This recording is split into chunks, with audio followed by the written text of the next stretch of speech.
God saved President Trump, and now President Trump is returning the favor. He's saving God, or at least he's saving the children of God from religious persecution by the government because, well, that's not what this country's all about. You may remember the First Amendment, where Congress shall make no law abridging the free practice of religion or thereof. And I don't have it in front of me, but you know the thing, according to Joe Biden. Yesterday at a prayer breakfast, Donald Trump, who admits that he is a changed man, admits that he is different after his assassination attempt was unsuccessful at Butler, Pennsylvania, has reaffirmed the United States of America and the government of the United States of America's, I guess you would say, he's reaffirmed his support of Christian beliefs, ideals, and the religious practices of all Americans worldwide. Again, though, getting shot in the head definitely changes a man. It changed something in me. I feel even stronger. I believed in God, but I feel much more strongly about it. Something happened. So thank you. Religious leaders all over the country are very excited, especially Christian and Catholic religious leaders, because you may remember under the Joe Biden White House, ironically, because Joe Biden is was supposedly a devout and staunch abortion-loving Catholic, under the Joe Biden administration, there was a lot of persecution of those kinds of religious people by the DOJ, by the FBI, and Donald Trump says that's not going to happen anymore. He is going to protect Americans against any kind of government intervention in their religious practices. And he doubled down with a couple of orders coming from the White House. This week, I'm also creating the White House Faith Office, led by Pastor Paula White, who is so amazing. Not only is he creating a faith office, but there's a task force in the Department of Justice to go after or to root out anybody who is prosecuting or persecuting Christians or anybody based on their religious beliefs in this country.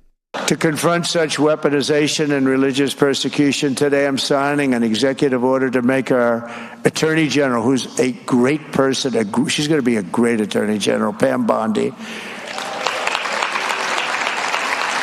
the head of a task force, brand new, to eradicate anti-Christian bias. About time, right? Anti-Christian bias.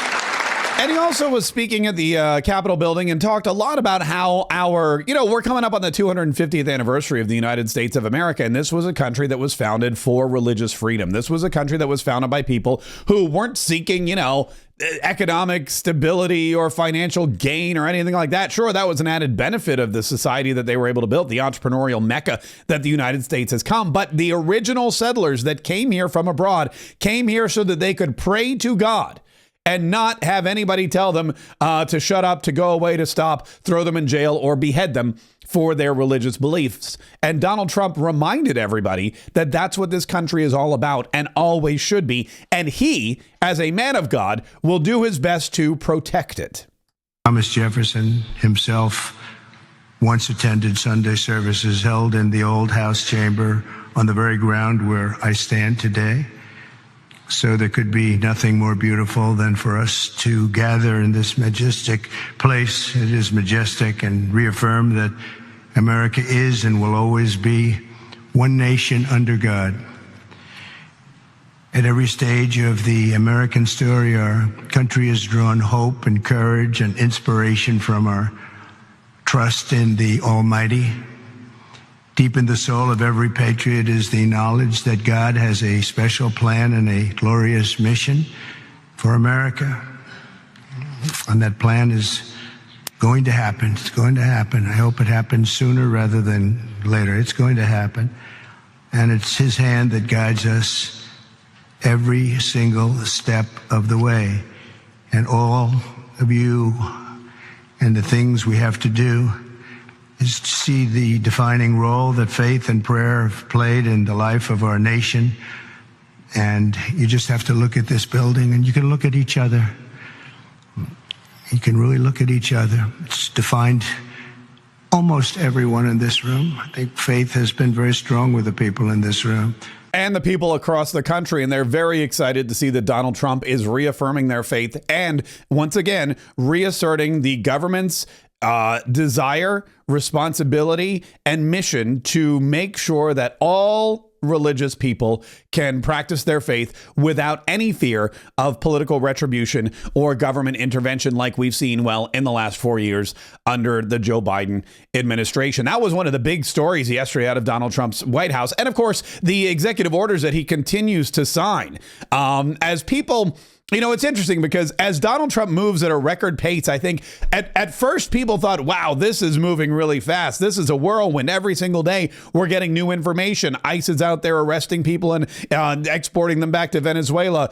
Colombia got threatened with tariffs because they weren't letting the planes land so that these people could be repatriated. Then there was the 48-hour trade war with Canada and Mexico, which resulted in Donald Trump getting exactly what he wanted, added support from both of those countries to fight the growing fentanyl crisis coming in from China.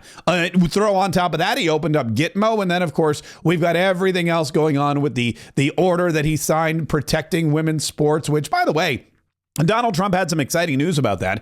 After he wrote the order to protect women's sports and make sure that men could not compete as women, the NCAA changed their entire philosophy on the subject, and Donald Trump wrote about it on Truth Social. Exciting news. Due to my executive order, which I proudly signed yesterday, the NCAA has officially changed their policy of allowing men in women's sports. It is now banned. This is a great day for women and girls across our country. Men should have never been allowed to compete against women in the first place, but I am proud to be the president to save women's sports. We expect the Olympics Committee to also use common sense and implement this policy, which is very popular among the people and the entire world. And it's true. It is a very popular opinion among people across the entire world. The whole idea that men should compete in women's sports is something that the left and Joe Biden and his administration tried to sell the American public, but that the American public just wasn't buying. Even CNN did a report yesterday with Harry Enton announcing that this is not something that has ever been popular or is growing in popularity. I think these numbers are really illuminating on this topic because I just think there's such a clear trend among the American public. So transgender female athletes in women's sports, only 18% of the country says that they should be, in fact, allowed to participate in women's sports. Compare this to the opposition. I mean, my goodness gracious, 79%. You rarely get 79% of the country to agree on anything, but they do, in fact, agree on the idea of opposing transgender female athletes in women's sports. Look at that. 70% of the country, almost 80% of the country, rather, opposes men in women's sports. That's something Donald Trump knew. That's something Donald Trump made sure was not going to happen anymore. And that's something that now the NCAA is also saying, hey, this is not in our wheelhouse. Speaking of sports, because Donald Trump, for whatever reason, he's a big sports fan. He's a sports guy. He plays golf. He's done a lot for sports here in America in the very short time he's been president. Yesterday, or the other day, rather, the commissioner of the PGA, Jay Monahan, and player director Adam Scott visited the White House because Donald Trump is trying to help them get the deal done with the Live Golf company in Saudi Arabia. You may remember Live Golf came in and began almost a war with the PGA, poaching some of their players for massive paydays. It became like a line being drawn in the sand. Which of the top golfers were going to sign with Live Golf? Which ones were going to stay with the PGA? There was a lot of hubbub about Saudi Arabia being involved and the human atrocities that they've committed against Americans and other people. In the end, at the end of the day, the PGA and the LIV Tour decided they were going to merge, but that was shut down by the Biden Department of Justice. And now Donald Trump has stepped in, saying I could get this deal done in about 15 minutes. Commissioner Jay Monahan released this statement. We know golf fans are eagerly anticipating a resolution to negotiations with the Public Investment Fund and want to thank President Trump for his interest and longtime support of the game of golf. We asked the president to get involved for the good of the game, the good of the country, and for all the countries involved. We are grateful that his leadership has brought us closer to a final deal, paving the way for reunification of men's professional golf. So Donald Trump is not just saving women's sports, he's saving golf, which makes sense because Donald Trump himself, he's a huge fan. He's a huge fan of the game of golf, as we all know. But back to the whirlwind. So the whirlwind of activity has been going on ever since Donald Trump took office. And a lot of people are still trying to catch their breath. But now we've gotten to the point where we're getting to the point where people are used to this kind of fast pace.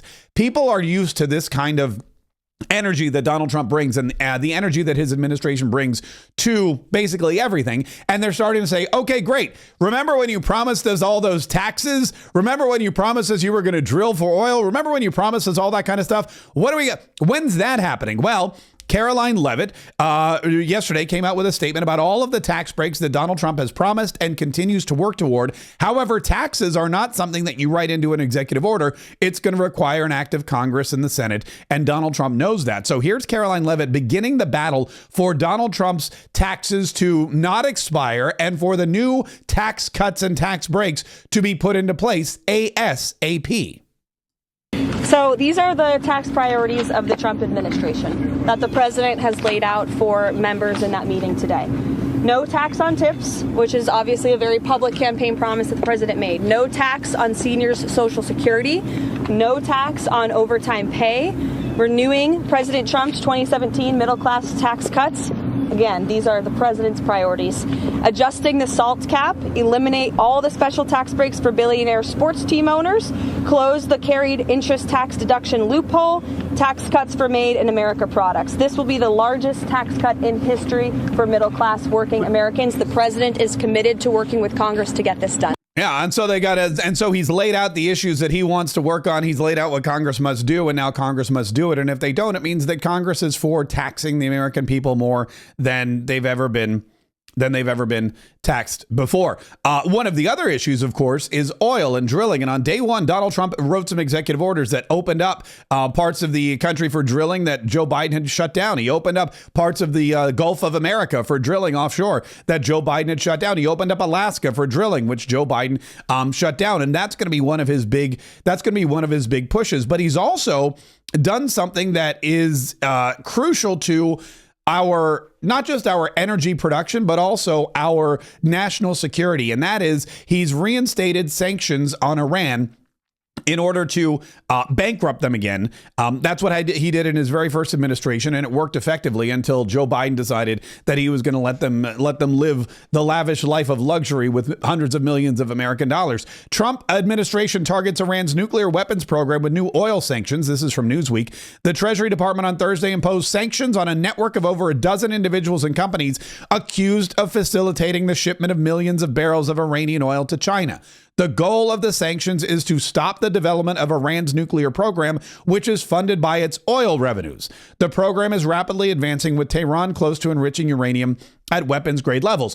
Basically, what happens is whenever a country, whether it's the United States of America or one of the United States of America's allies, buys oil from Iran, Iran takes that money, the money that you and I are putting into our cars, the money that we go to you go to the gas tank or you go to the gas station and put your card in. And when you put your card in to buy that gas, a lot of times what would happen is that money would go to enrich uranium in Iran.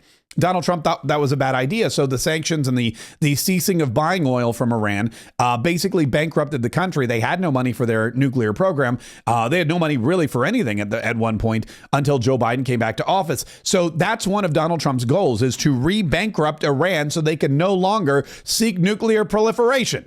And it's a good plan. It's a solid plan. It's a plan that works. And it's a plan that Donald Trump, again, hopes not just to instill, not just here, but abroad. And also, it's a plan that will help with domestic oil production as well. That's going to be one of his next big issues. I imagine that he's going to start ramping up, especially since Doug Burgum has now been officially installed as the Secretary of the Interior. In fact, Doug Burgum was talking about another thing that Donald Trump is preparing for, and that is our 250th anniversary of being a country, 250 years of the United States of America. There's big things planned all over the country. Donald Trump is going to be creating a statue of a statue garden of American heroes, 250 of them. American heroes, plus celebrations all over the country, including a special one in North Dakota. Well, first of all, I wanted to say President Trump's got another fantastic idea honoring 250 American heroes. Location to be determined. Getting 250 beautiful sculptures done by next summer is a challenge, but certainly there's an opportunity to kick off the USA 250 celebration. We expect the national parks across the country are going to be participating. This is not an event that's just going to be on one day on the 4th of July. I expect it's going to be a summer of celebrations going across across the country. Certainly there's going to be big celebrations here, but across our national parks. And in North Dakota, it was already on the list, but the opening of the Theodore Roosevelt Presidential Library at the gateway to the Theodore Roosevelt National Park is also an official USA 250 event. Look at that. So we've got a Theodore Roosevelt official memorial library. We've got all kinds of events around the country. I imagine there's going to be something big going on at the Mount Rushmore. There's always a huge celebration with fireworks, or at least there was until Joe Biden shut them down in political retaliation against Kristi Noem and Republicans in that state. So I'm really looking forward to the 250th celebration of the United States of America. And one last thing that Donald Trump did yesterday, which is important. Well, there's a couple things he did, but one of the things that he really did was after this USAID report that Politico had taken $8 million of government money, Donald Trump ordered every single government agency to cancel all media contracts. Now, this is the equivalent of canceling your newspaper subscription. You may remember when you canceled the newspaper subscription, that was a way to basically protest against something that the paper may have done or an article you didn't like, that kind of thing. And if you cancel your newspaper subscription, that was you sticking it to the man. Well, Donald Trump is doing that, but he's canceling the newspaper subscriptions, or in this case, the online digital subscriptions of every single news outlet and every single government agency. And as we saw with Politico, that resulted in $8 million of revenue. The White House has directed the General Services Administration to terminate every single media contract expensed by the agency, according to an email obtained by Axios. What they're saying, GSA team, please do two things. Pull all contracts for Politico, BBC, E&E, and Bloomberg.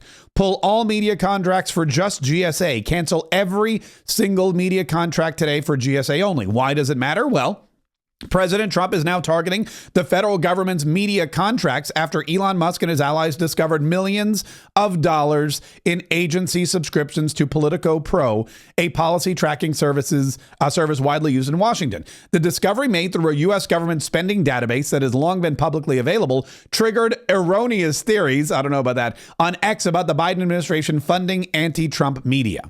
White House Press Secretary Caroline Leavitt said Wednesday that the executive branch would stop spending money on Politico subscriptions amid the right-wing outrage. This is something that is a long time coming.